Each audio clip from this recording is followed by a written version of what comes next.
2000년대 초반에 벌어졌던 일입니다. 꽤 오래된 것 같습니다. 뭐 20년 정도 되는 것 같은데요.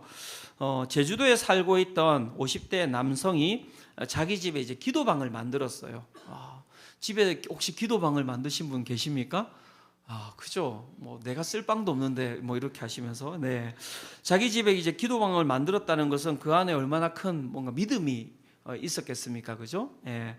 그런데 반전은 자신이 기도하는 것이 아니라 그 당시 8살, 9살이었던 두 딸로 하여금 자신이 만든 기도방에서 기도하게 했다는 것입니다. 그것은 어린 두 딸을 위해서도 아니고요, 그 두 딸의 신앙을 위해서도 아니었다는 것입니다. 이 남자가 이 두 딸을 그 기도방에서 기도시킨 이유는 무엇이냐면, 두 딸의 기도를 통해서 경마에서 우승 경주마의 번호를 미리 알고자 그렇게 기도를 시켰다는 것입니다. 그 아버지의 강요에 의해서 어린 두 딸은 매일 오전 5시부터 자정까지 하루 평균 7에서 8시간씩 기도방에서 우승 경주마를 마치는 기도를 해야 했고, 네, 정말 마음이 아픕니다. 우승마를 맞추지 못하면 폭행과 학대를 당해야 했다고 합니다. 두 딸은 이렇게 감금과 폭행 가운데 학교도 가지 못하는 상상을 초월하는 끔찍한 생활을 강요당하다가 이제 그 집에서 이제 탈출한 거예요, 얘들이. 탈출해서 그 가운데 이제 경찰서에 갔고, 그 가운데 이제 경찰에게 이 일들이 이제 발각되어서 이 사람이 이제 잡히게 된 것이죠. 너무나 이 충격적인 일이 아닙니까? 자신이 가지고자 하는 욕구, 그다음에 자신의 욕망을 갖다가 채우기 위하여서 자신의 자녀들을 도구로 삼고 그 가운데 수단으로 삼는 모습. 이 남성이 아이들을 학대하고 기도를 시키고 그 기도를 통해서 얻고자 했던 것이 무엇입니까? 다른 것이 아닙니다. 그죠? 자신 안에 있는 그 욕망의 결핍을 채우고자 이 남성은 기도를 시킨 것이죠. 우리가 이 부분에 있어서 기도에 대해서 한번 살펴볼 필요가 있습니다. 이 남성의 기도와 우리의 기도가 다른 것이 무엇이 있을지 한번 생각해 보시기를 바랍니다. 자신의 욕구를 성취하기 위하여서 두 아이를 이용해서 기도를 수단으로 삼았던 이 사람과 우리가 원하는 것을 위해서 기도를 수단으로 삼고 있는 우리의 모습이 어떻습니까? 제가 이제 보는데 형태만 다를 뿐이지 비슷한 것 같은 거예요. 우리의 기도에 응답해 주지 않으시는 하나님 앞에서 불평하고 불만하고 원망이 가득한 모습으로 살아가는 나의 모습. 우승마를 맞추지 못했다고 두 딸에게 폭력을 행사한 그 남자의 모습과 내 모습이 별로 다를 바가 없다는 것이죠. 기도는 무엇입니까? 우리 성도님들은 왜 기도하십니까? 물어보셔야 됩니다. 그렇죠? 그것을 잘 물어보지 않으면 어느 순간 우리가 하는 이 기도가 이 제주도에서 살았던 50대 남자의 기도와 별 다를 바 없는 그런 기도가 될 수 있기 때문이죠. 오늘 우리가 읽은 이 본문은 기도가 우리의 욕구와 우리의 결핍을 충족시키는 수단이 아니다, 이렇게 이야기를 하고 있습니다. 오늘 우리가 읽었던 이 본문의 앞문맥을 다시 한번 더 좀 이야기를 해드리면 이렇습니다. 베드로와 요한이 등장하지 않습니까? 계속 지금 주인공은 누구냐면 베드로와 요한입니다. 베드로와 요한이 복음을 전하는데요, 그 복음을 전할 때 몇 명이 돌아왔습니까? 처음에는 3,000명, 두 번째는 몇 명입니까? 5,000명. 와, 어마어마한 숫자 아닙니까?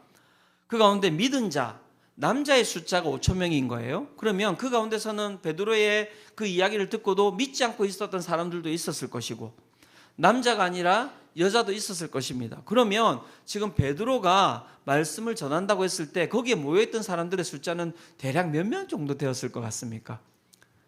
네, 많다. 그죠? 네. 꽤 많다. 아주 많다.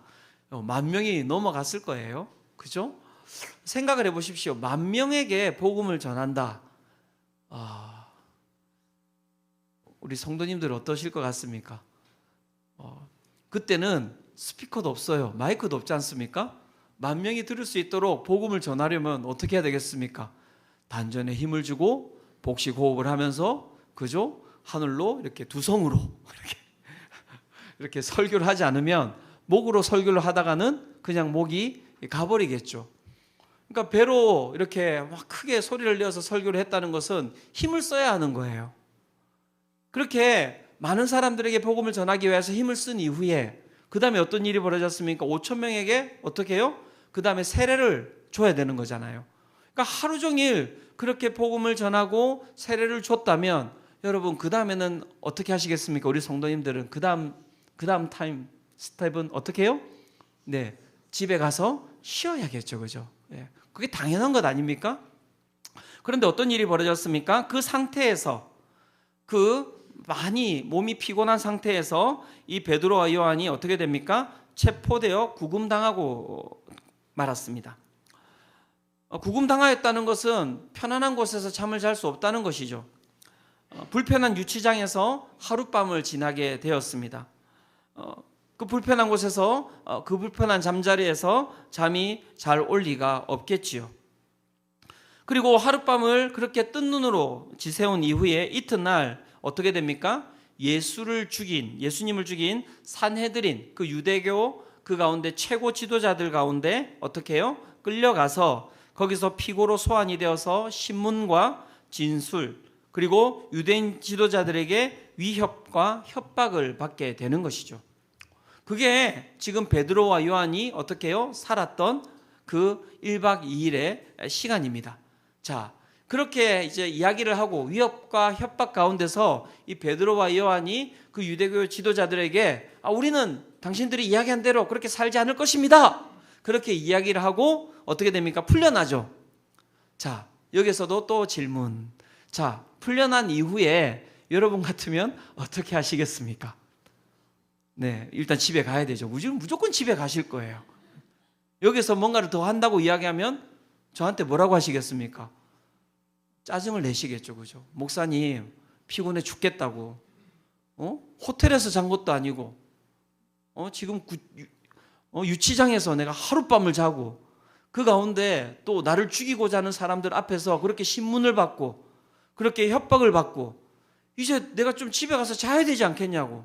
그게 정상이 아니겠습니까? 저도 주일 막 1부, 2부, 3부 그 전날부터 설교 막 준비하고 그죠? 그렇게 하고 막 3부 하고 그다음에 사역반 하고 하면은 딱 어떻게 하고 싶을까요, 제가? 막 4부도 있고 5부도 있고 막 설교를 더 하고 싶을까요? 아니요. 네. 정말 머리 끝까지 딱 차 있는 건 뭐냐면 빨리 집에 가서 씻고 소파에 누워서 이렇게 자야지. 그 생각이 가득 차 있거든요. 그런데 성경은 참 이상해요. 우리가 살아가는 방법과 전혀 다른 이야기를 끊임없이 하고 있거든요. 오늘도 이렇게 보면 베드로와 요한이 그 다음에 어떻게 해야 되는 것입니까? 집에 가야죠. 집에 가서 뭐 해야 됩니까? 일단 샤워해야 될 거 아니에요. 얼마나 찝찝하겠어요, 여러분. 얼마나 찝찝하겠어요. 샤워 안 해도 뭐 찝찝하지 않습니까? 네. 얼마나 찝찝하겠냐고. 그러니까 빨리 가서 집에 가서 쉬고 싶었을 것 같은데, 그런데 본문은 지금 이렇게 이야기를 하고 있습니다. 사도행전 4장 23절입니다. 사도들이 노임에 그 동료에게 가서 제사장들과 장로들의 말을 다 알리니, 베드로와 요한은 석방되는 순간 그 순간이 어떤 시간이었습니까? 가장 자기 중심적이기 쉬운 시간 아닙니까? 나의 모든 것들을 채워야 될 때요. 배도 고팠을 것이고요. 몸도 찌뿌둥했을 것이고요. 잠도 제대로 못 잤으니 내 모든 원초적인 것을 어떻게 해요? 채워야 하는 시간이 바로 그때였습니다. 풀려난 그때에 자기의 것들을 다 채워야 되는 그 시점에 무엇을 했다는 것입니까? 그 순간에 집으로 가지 아니하고 최대 교회 교인들이 있는 곳으로 갔다는 것입니다. 자신이 있던 공동체에 갔다는 것이죠. 그리고 그들이 지난 하루 겪었던 일들을 유대교 지도자들의 그 협박 내용을 소상하게 그 공동체에 있는 사람들에게 전했다는 것이죠. 자, 어떻게 보면 우리가 지금 봤을 때 이해가 되지 않는 부분입니다. 왜 이렇게 했을까요? 왜 베드로와 요한은 석방되는 그 순간 자기의 그 필요를 채우지 아니하고 공동체에게 갔을까요? 그 답이 사도행전 4장 24절에 이렇게 이야기를 하고 있습니다. 같이 한번 읽어보도록 할까요? 자, 시작. 그들이 듣고 한 마음으로 하나님께 소리를 높여 이르되 대주제여 천지와 바다와 그 가운데 만물을 지은 이시오. 자, 베드로와 요한이 자기 자신을 추스리는 것이 가장 우선시 될 수밖에 없는 그 상황에 무엇을 했다고요? 초대교회 교인들에게 그 공동체에 찾아가서, 자신의 공동체에 찾아가서 자신들이 겪은 일을 알린 그 까닭은 무엇입니까? 교회 공동체가 함께 한 마음으로 하나님께 소리 높여 기도드리기 위하여서 갔다는 거예요. 여러분, 이걸 잘 보셔야 됩니다. 앞에 우리가 지금 두 가지 이야기를 했는데요. 한 사람은 무엇을 했습니까? 자신의 정욕을 채우기 위하여서 기도를 수단화시켰던 한 사람이 있었고요. 지금 베드로와 요한은 어떻게 했다는 것입니까? 기도 앞에 자신의 욕구를 내려놓고 그 가운데 나아갔다고 이야기를 하고 있는 것이죠. 그러면 이 두 부류 가운데 기도라고 하는 것은 다르게 작동하고 있는 거예요. 다르게 작동하고 있는 것입니다. 사랑하는 성도 여러분들은 제주도에서 살았던 그 남성의 그 기도를 가지고 살아가고 계십니까? 아니면 베드로와 요한이 자신이 가지고 있었던 그 이기성과 자신의 것들을 채우는 것을 내려놓고 그 기도 앞에 엎드렸던 그 기도를 가지고 살아가고 계십니까? 어떤 기도를 우리 성도님들은 가지기를 원하십니까? 우리가 한번 살펴볼 필요가 있는 것이죠. 그 누구도 앞에 제주도에서 살았던 그 사람이 가지고 있었던 그 기도의 모습을 가지고 싶은 분들은 안 계실 거예요. 그죠? 네, 그렇다면 이 베드로와 요한이 드렸던 그 기도는 무엇인지 우리가 한번 잘 살펴볼 필요가 있는 것이죠. 기도의 삶, 기도의 능력, 우리가 해야 될 그 기도는 무엇일까요? 첫 번째, 기도는 무엇이냐면 여러분 잘 기억하셔야 됩니다. 기도는 하나님을 향한 발돋움이라고 이야기하고 있습니다. 기도는 하나님을 향한 발돋움입니다. 자, 한번 따라해 볼까요? 기도는 하나님을 향한 발돋움입니다. 헨리 나우엔이라고 하는 신학자가 신부가 기도의 삶이라고 하는 책에서 이렇게 이야기합니다. 기도는 우리의 기준이 아니라 하나님의 기준으로 그분께 발돋움하는 것이다.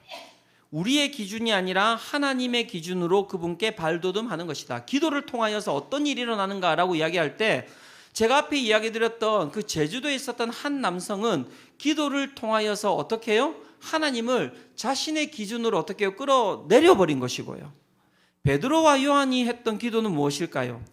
자신의 기준이 아닌 하나님의 기준으로 발돋움한 것이 베드로와 요한의 기도라고 이야기를 할 수가 있을 것입니다. 하나님의 기준으로 발돋움한다는 것, 그것은 무엇을 뜻하는 것일까요? 그것은 우리가 보지 못했던 하나님의 시선을 보게 된다는 것입니다. 그런데 신앙에 있어서 이건 너무나 중요해요, 여러분. 왜냐하면 대부분 많은 분들이 기도를 하지만 하나님의 시선으로 올라가지 아니하고 끊임없이 나의 시선 가운데 머무르거든요. 그러면 여러분 누려야 할 것들을 누리지를 못해요. 여러분 누려야 할 것들을 누리지 못합니다. 제가 이걸 어떻게 설명을 드릴까 생각을 했는데 지난주에 제가 이제 그 사역반 MT를 갔다고 했지 않습니까? 네. 계속 이제 뭐 몇 주간 사역반 MT만 나올 수 있습니다. 네. 화진포 가보셨습니까, 여러분? 화진포? 저도 처음 가봤어요. 저기 이제 38선 위에예요. 고성 위에, 고성 쪽인가? 예, 고성입니다. 화진포로 갔는데 거기에 뭐가 있는지 아십니까? 예, 김일성 별장이 있어요. 거기에 이승만 별장도 있습니다. 거기에 이승만 정권 시대의 2인자 이기붕 별장도 있습니다. 그 세 개의 별장 중에 제일 좋은 데가 어디일까요? 제일 어디일까요? 예, 김일성이 이겼어요. 제가 이제 거기 이제 가서 저희들도 이제 숙소를 이제 우리 준비했던 집사님이 좋은 데를 이렇게 아주 싸고 좋은 데를 이렇게 잡아 주셔가지고 근데 가면 너무너무 좋은 곳이었어요. 그러니까 바다 바로 앞이었어요, 숙소가. 그래서 이제 거기서 하룻밤을 저희가 이제 자고 그다음에 이제 나와서 이제 집에 가기 전에 그래도 우리가 김일성 별장이 있는 데로 왔으니까 거기 한번 보고 가자. 그렇게 이제 이야기를 한 거예요. 아침에 제가 이제 먼저 좀 나왔습니다. 나와서 이렇게 좀 이렇게 거니는데요. 이제 바다가 이렇게 쭉 있으면 옆에 나지막한 이 그 언덕이 있습니다. 산처럼 이렇게 되어 있는데 그 산 중간쯤에 이제 김일성 별장이 있어요. 이렇게. 근데 제가 이제 밑에서 보는데요. 진짜 볼품 없어요.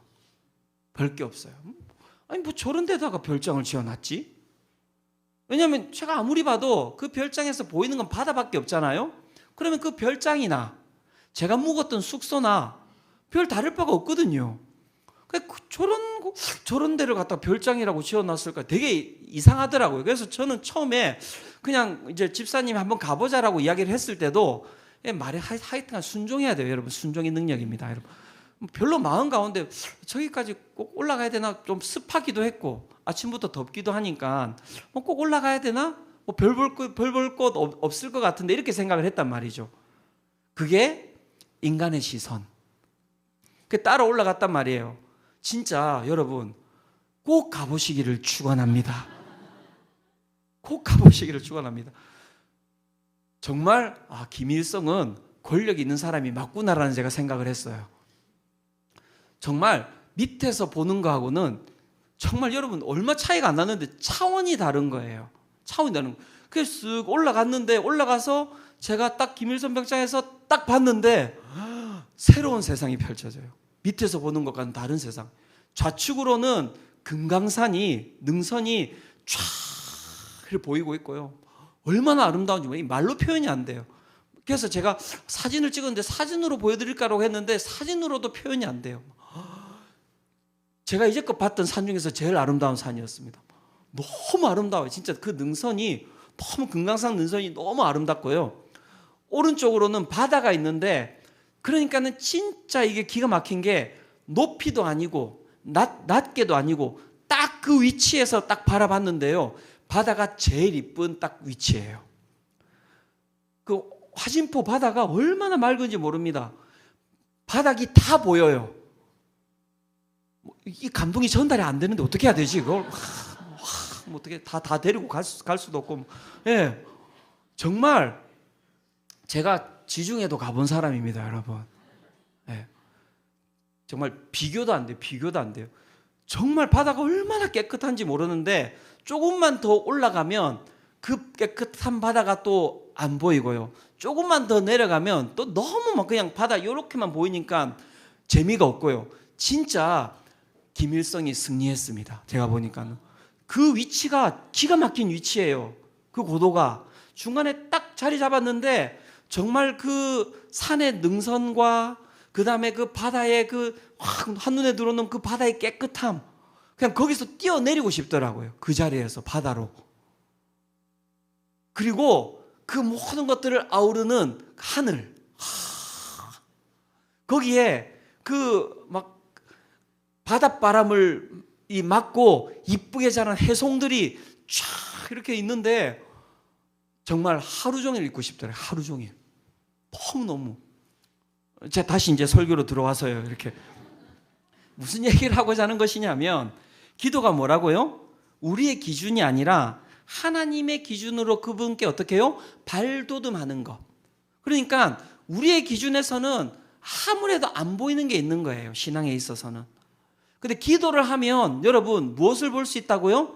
발돋움해서 우리가 보지 못했던 하나님의 기준에서 이 세상을 바라보는 그 시선을 우리가 볼 수 있다는 거예요. 저는 우리 성도님들이 기도를 통해서 그 하나님의 시선을 맛보시기를 축원합니다. 그러니까는 그 김일성 별장을 맛봐야 되는 거예요. 올라가 봐야 돼요. 제가 진짜 이야기하지만 밑에 하고 위에 하고는 차원이 다르고요. 이거는 말로 표현할 수도 없는 거예요. 그럼 무엇입니까? 기도도 마찬가지라는 거예요. 기도도 마찬가지라는 거예요. 인간의 시선에서 그 제주도에서 살았던 그 50대 남성처럼 하나님을 끄집어내려서 기도하는 거 들어주실 수도 있겠죠. 하지만 그건 신앙에 아주 유치하고 그 치사하고 그런 여러분 신앙이고요. 정말 이 베드로와 요한이 가졌던 그 하나님의 시선으로 기도를 함으로 하나님의 시선으로 발돋움했던 그 위치는 여러분 우리가 상상할 수 없는 그런 은혜가 있는 위치라고 이야기를 하고 있는 거죠. 하나님이 어떤 분이십니까, 여러분?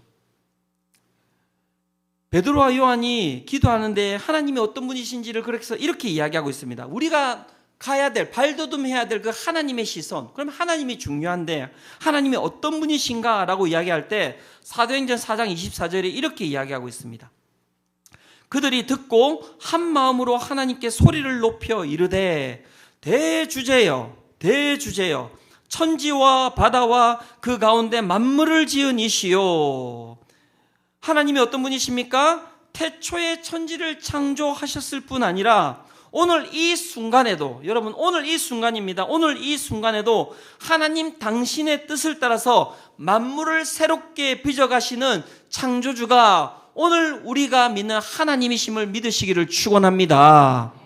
오늘을 새롭게 만들어 가시는 분이세요. 이 땅을 그렇게 아름답게 만들어 가셨던 분이 오늘도 새로움으로 이 땅을 창조하시고 이 땅을 통치해 가시는 분이시다라고 이야기를 하고 있는 것이죠. 그것이 바로 대주제, 우리가 발돋움해서 하나님의 그 시선으로 살아가는 그 삶의 모습이 바로 이것이라고 이야기하고 있는 것이죠. 하나님은 우리의 삶과 역사의 현장 속에서 우리와 함께 계시고요.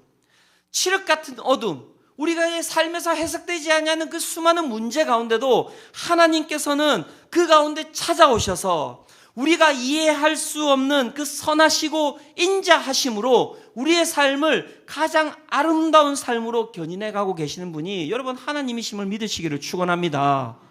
우리를 가장 선한 곳으로 이끌어 가신다고요. 우리를 가장 아름다운 곳으로 견인해 가신다고요. 우리의 삶을 가장 충만한 곳으로 이끌어 가신다고요. 생명으로, 빛으로, 사랑으로 우리를 채우시는데 기가 막힌 일은 무엇이냐면 모든 그리스도인들이 그 사랑과 빛과 그 생명과 그 능력을 경험하지 못한다는 것이죠. 왜 그렇습니까? 그것은 우리의 시선에다가 하나님을 가둬버렸기 때문인 거예요. 사랑하는 성도 여러분, 하나님의 시선으로 발돋움하시기를 축원합니다. 하나님의 시선으로 발돋움하는 거예요. 기도는 내가 가지고 있는 시선을 내려놓고 하나님의 시선으로 발돋움하는 것입니다. 하나님께서 이 땅의 모든 것을 창조하시고 운행하시고 이 땅의 모든 것을 소유하셨기 때문에 기가 막힌 일이 일어나는 것은 무엇이냐면요, 기도하고 하나님의 시선으로 올라가면 이 세상의 것들을 자연스럽게 버리는 거예요. 자연스럽게 버리는 거예요. 제가 얘기드렸죠. 김일성 별장 올라갔는데 안 내려가고 싶더라니까요. 땅에 있는 것들을 버리는 거예요. 왜? 그곳에 있는 것이 너무 아름답기 때문에. 그래서 헨리 나우에는 기도를 위대한 모험이라고 했습니다. 왜 모험입니까? 하나님이 우리보다 크시며 우리의 모든 계산과 예측을 뛰어넘으시는데 그건 우리 눈에서 지금 보이지 않거든요. 그러니까 그 가운데서 무엇이 필요합니까? 그 두려움을 뛰어넘는 하나님에 대한 신뢰가 필요한 것이죠. 그 신뢰가 있지 아니하면 우리가 그 하나님이 주시는 그 시선을 누릴 수가 없는 거예요. 제가 2002년에 그 아버지가 경화에서 간암으로 옮겨가시면서 간 이식 수술을 하게 되었습니다. 그래서 제 간을 갖다가 아버지에게 이식해 드렸거든요. 간 이식 수술을 하고 나서 몸이 빨리 회복이 안 되더라고요. 그러니까 이제 아버지는 이제 이식하고 나서 많이 좋아지셨어요. 그런데 제가 이식하고 난 이후에 이제 속이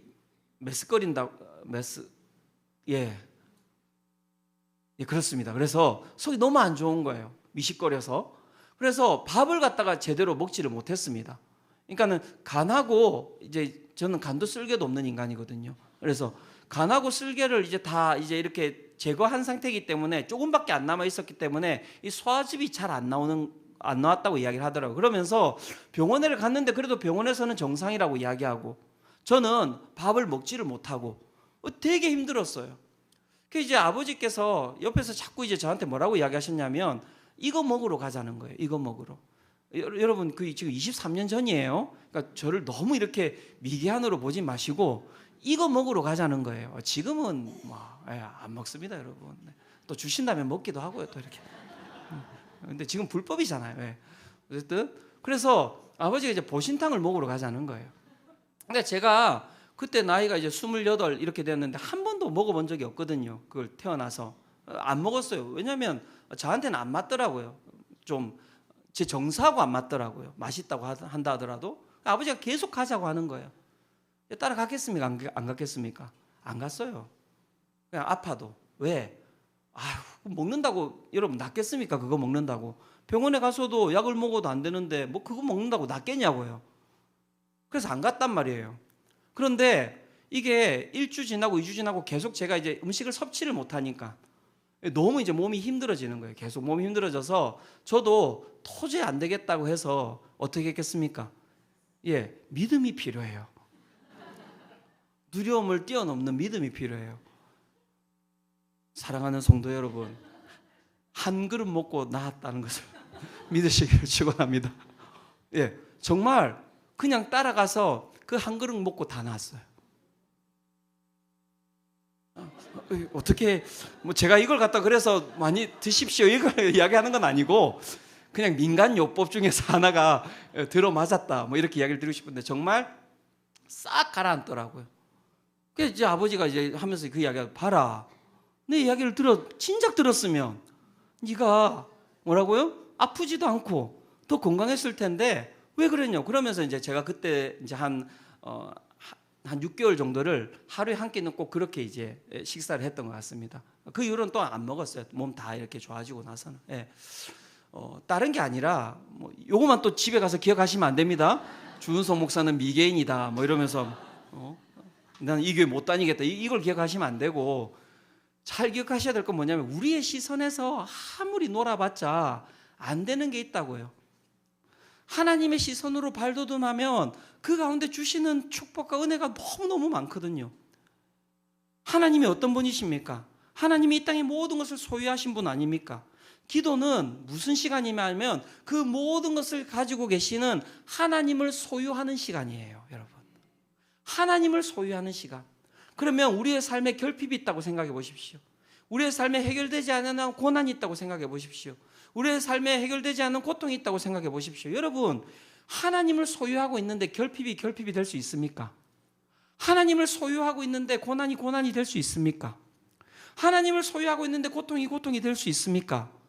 그게 결핍이 되고 고통이 되고 고난이 된다면 하나님은 하나님이 아니신 거예요. 사랑하는 성도 여러분, 하나님이 그 모든 것을 덮으시는 능력이 되심을 믿으시기를 축원합니다.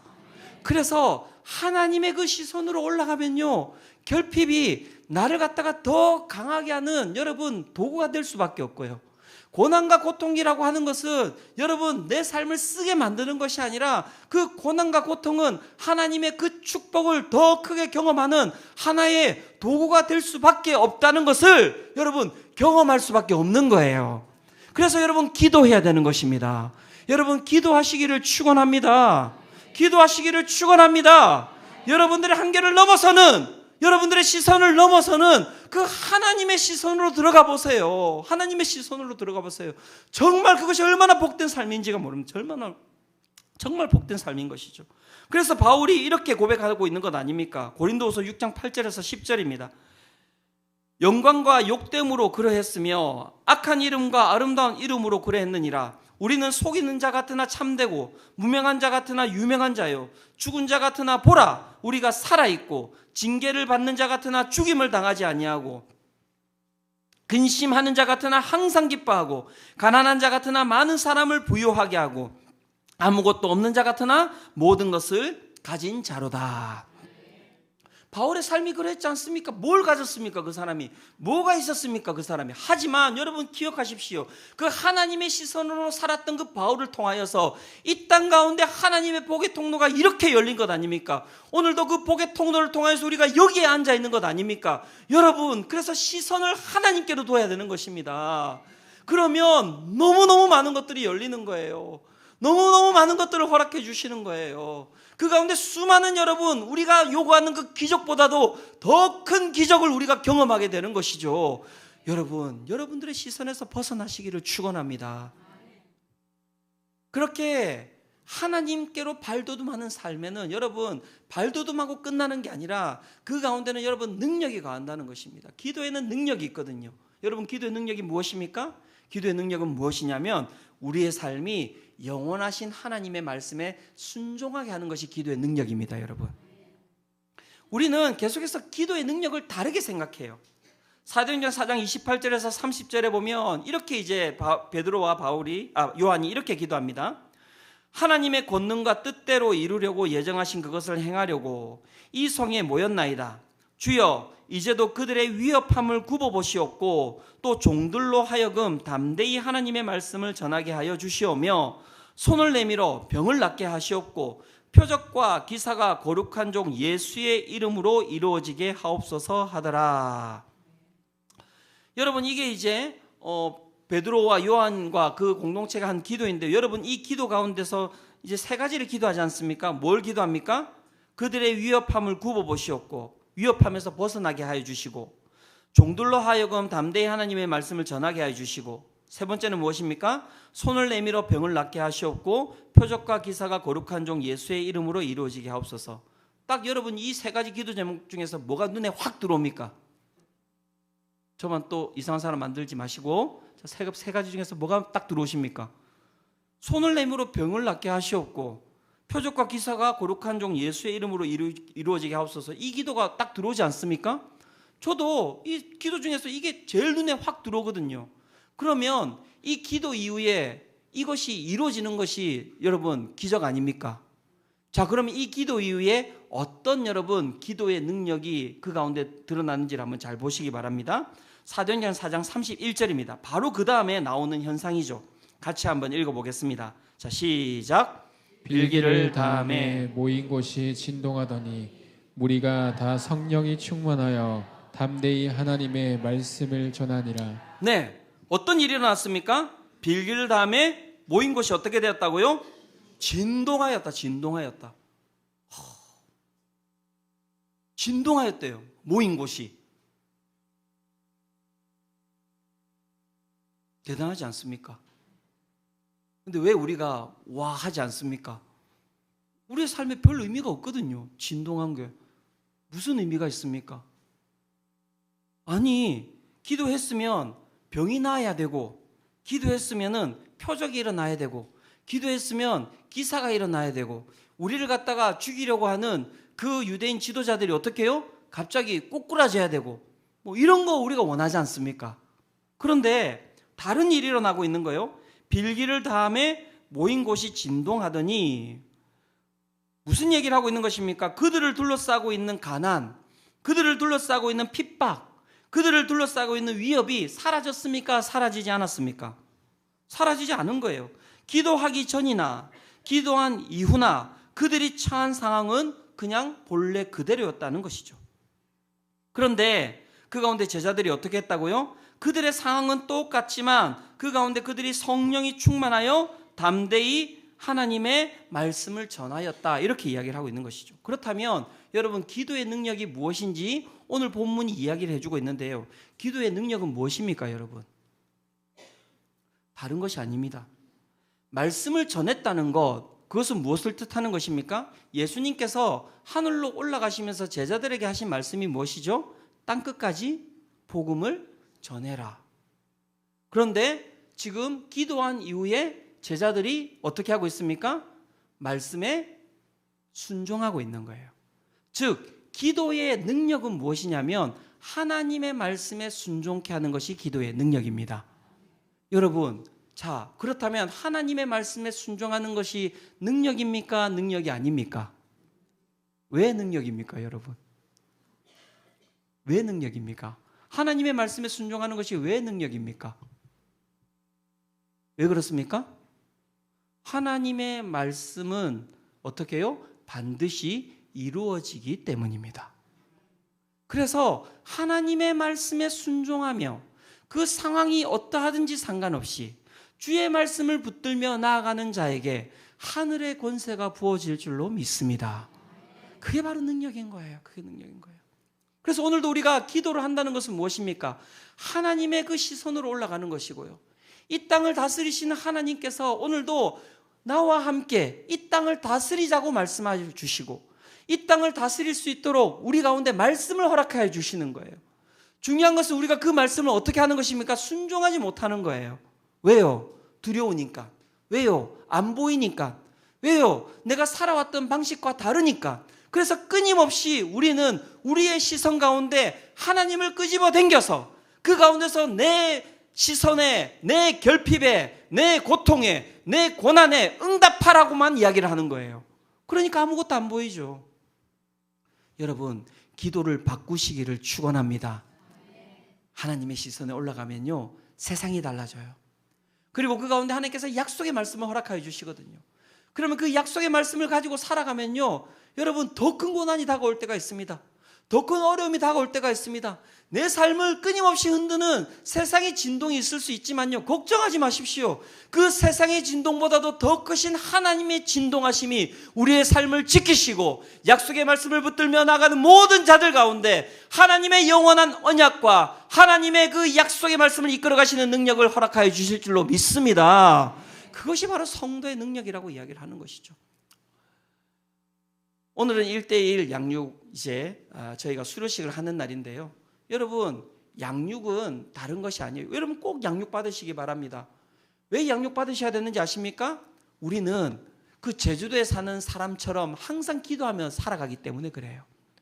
양육을 받는다는 것은 무엇이냐면요, 우리의 시선을 우리 가운데서 벗어던지고 하나님의 시선으로 놓고 하나님의 말씀에 순종하며 나아가도록 우리의 삶의 틀을 바꾸는 것이기 때문에 그렇습니다. 하나님은 우리를 가장 선한 곳으로 부르십니다. 그리고 우리의 시선에서 살아가는 것이 아니라 하나님의 시선으로 살아갈 수 있도록 우리를 이끌어 가십니다. 우리의 시선으로 살아가면 결핍밖에 보이지 않고요, 고통밖에 보이지 않고요, 어려움밖에 보이지 않지만 사랑하는 성도 여러분, 보셨지 않습니까? 들으셨지 않습니까? 기도하고 그 가운데 하나님의 시선으로 발돋움할 때 그 주님이 주시는 그 약속의 말씀이 우리의 삶을 얼마나 강하게 이끌어가는지, 얼마나 능력으로 이끌어가는지, 오늘 여러분 이 예배 가운데 기도하시기를 축원합니다.